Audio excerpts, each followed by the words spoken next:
Hello there and welcome to this Thursday's SBC News. Members of the National Assembly, including the Leader of the Opposition and the Leader of Government Business, gave their reactions to the 2023 budget speech delivered last week by the Minister for Finance, National Planning and Trade, Nadi Hassan. Among the issues raised by the Leader of the Opposition, Sébastien Pillay, this included the 10% increase in the wages of public sector workers.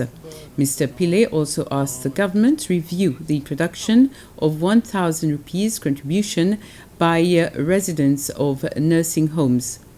The Leader of Government Business, Bernard Georges, said the national budget for 2023 is an extension of the transformation that the ruling LDS government has been making since 2020.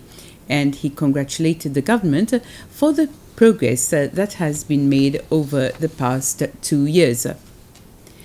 The total number of reported active COVID-19 cases has decreased steadily over the past 2 weeks, down to 313 cases as of the 7th of November. 282 cases are on Mahé, 19 on Praslin, and 12 on La Digue. According to the Ministry of Health, the 7-day rolling average is 32 cases. Most districts are reporting cases. Ensopin has the highest number of cases, 22, followed by Ansboilo with 20 cases.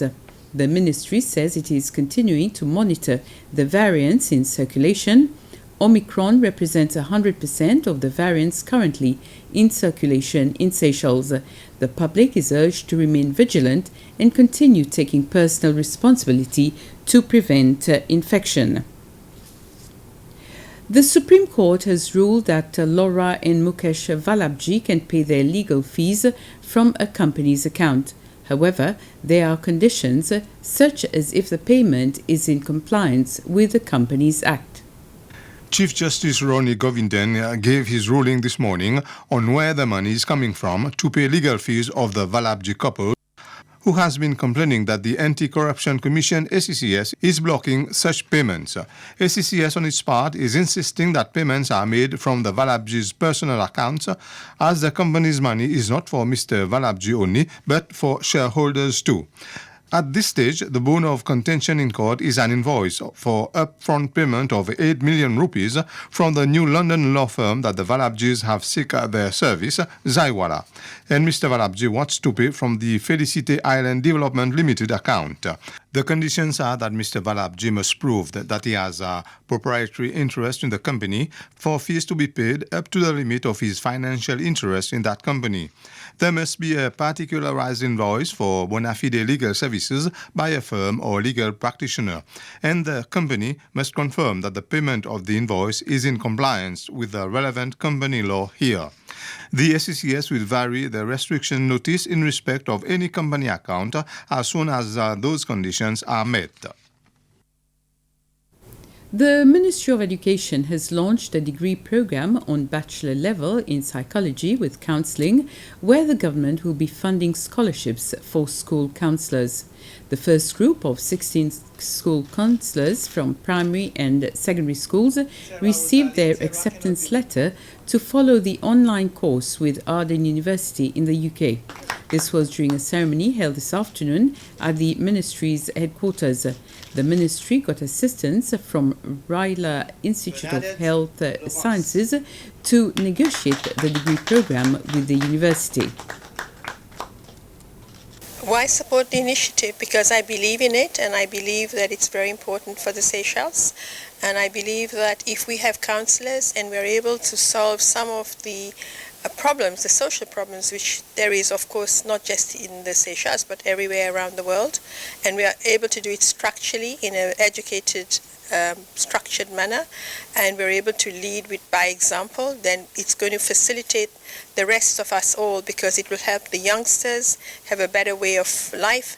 It'll help everybody else that has problems feel that they can trust the counsellors to open up and speak to someone that can give them advice and give them professional advice and professional guidance.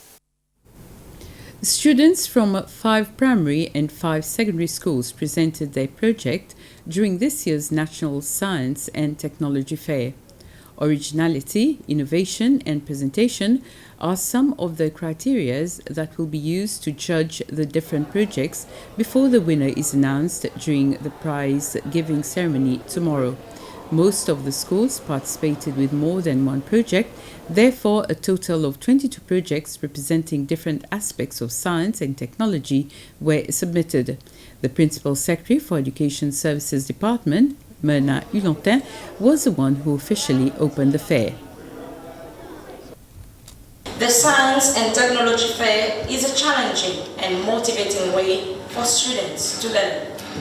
As citizens, they need to have sufficient scientific literacy to make informed, educated decisions about what he or she reads in the media, about healthcare, and about everyday problems. When students choose their topics and design or procedures, they have ownership of their project. They become personally engaged and they invest time, skills, and demonstrate enthusiasm in what they do.